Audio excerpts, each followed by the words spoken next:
Motorola a annoncé un smartphone haut de gamme à un tarif plutôt début du haut de gamme. Je parle bien du Motorola Edge 70 Max. Est-il intéressant? Pour qui il est destiné? Et surtout, comment ils ont réussi à proposer ce smartphone qui n'est pas à plus de 1000 €, qui est bien en dessous. Je vous donnerai le prix en fin de vidéo.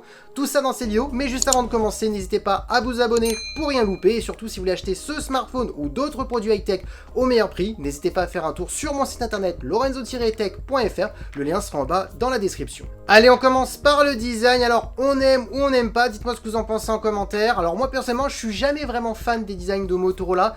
Je les trouve un petit peu trop basiques. Voilà, c'est vrai que j'ai jamais été vraiment fan. Alors, celui-ci, il est un peu mieux par rapport à certains autres Motorola. Je le trouve voilà, plutôt normal. Il fait pas non plus extrêmement premium. Donc après aussi, la qualité de fabrication a été revue un petit peu à la baisse pour proposer ce smartphone aussi bien en dessous des 1000 €. Et pourtant, on est quand même sur un smartphone haut de gamme. Maintenant, est-ce qu'on préfère pas plus les performances, d'autres caractéristiques par rapport au design? Ça, c'est à vous de me le dire en commentaire.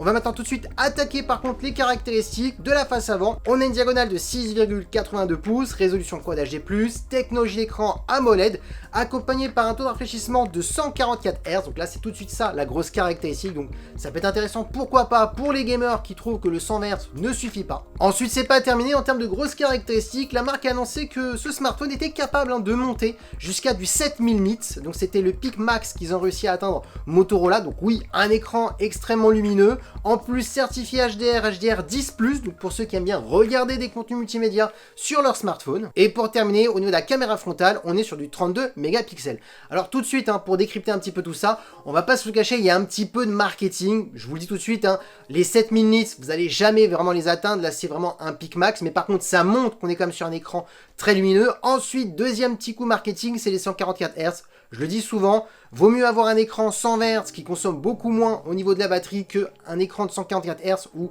franchement, il y a très peu de personnes qui voient la différence sur un petit format entre le 120 Hz et le 144 Hz.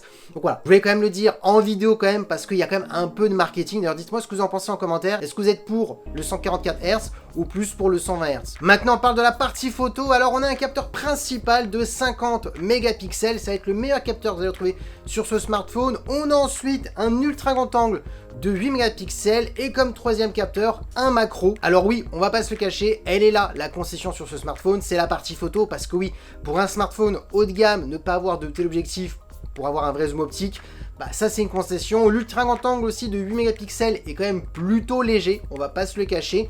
Et le capteur principal de 50 mégapixels, qui est d'ailleurs stabilisé, je préfère rajouter cette information, est un bon capteur, mais c'est pas le meilleur capteur qu'on retrouve sur d'autres smartphones premium. Donc voilà, je voulais le dire, elle est là un petit peu, la concession de ce smartphone, c'est au niveau de la partie photo. Ensuite, niveau performance, là non, il n'y a pas de concession, on est sur un smartphone très performant. Alors oui, un petit peu au niveau de la RAM, on est sur du 8 Go de RAM, on a l'habitude souvent au 12, au 16, bon là en même temps pour le prix on peut pas non plus aller plus loin.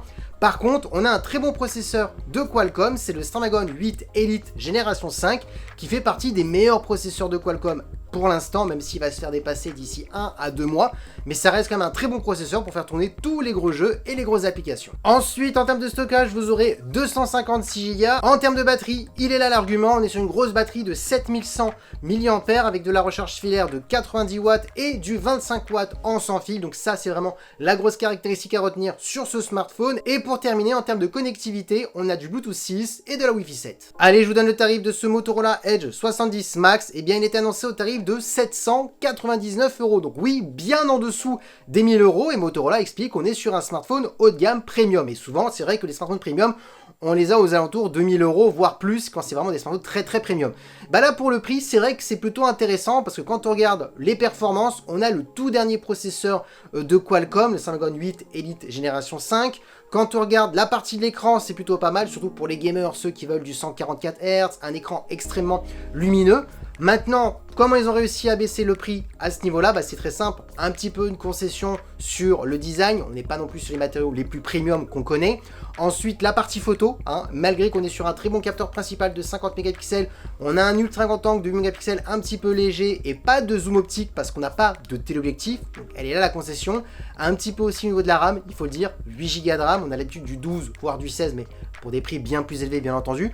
Et aussi le processeur de Qualcomm actuellement, comme il est un petit peu peu en fin de course, parce qu'il va bientôt se faire remplacer par un successeur par rapport à un nouveau processeur de Qualcomm, quand Qualcomm va l'annoncer d'ici un mois ou deux, bah du coup ça coûte un petit peu moins cher à Motorola d'acheter les processeurs de Qualcomm. Donc c'est comme ça qu'ils ont réussi à baisser le prix. Je voulais quand même faire une petite vidéo sur ce Motorola, parce que c'est vrai qu'il y avait beaucoup d'articles comme sur internet qui expliquaient ah c'est magnifique, comment Motorola réussit à proposer un smartphone haut de gamme. Il fallait remettre quelques petites vérités un petit peu sur cette vidéo, bon, sans tacler personne bien entendu, mais voilà, il fallait quand même le dire, on est sur un très bon smartphone, mais quand même avec quelques concessions, et c'est pour ça qu'on arrive à avoir un prix plutôt intéressant. Maintenant, pour qui il est destiné, bah c'est très simple, pour une personne qui n'est pas exigeant partout, par exemple dans le domaine de la photo, qui s'en fiche un petit peu de ne pas avoir de zoom optique, qui s'en fiche un petit peu d'avoir seulement 8 Go de RAM, c'est voilà, c'est vraiment pour ce style de personne qui est concerné ce produit, parce qu'on reste quand même sur un très bon smartphone, je dirais plutôt début haut de gamme et pas vraiment haut de gamme. Bon, maintenant parlons d'un dernier point qui est quand même un petit peu négatif, et ça date pas d'hier de la part de Motorola, c'est les mises à jour. Hein. Ce Motorola Edge 70 Max est annoncé pour seulement 3 ans de mise à jour majeure, donc ça c'est quand même je trouve très peu, surtout qu'on est sur un smartphone haut de gamme et avec un tel processeur on pourrait aller beaucoup plus loin, donc là je trouve ça vraiment dommage. Et 5 ans de mise à jour de sécurité, ça c'est aussi quelque chose d'important, donc c'est bien.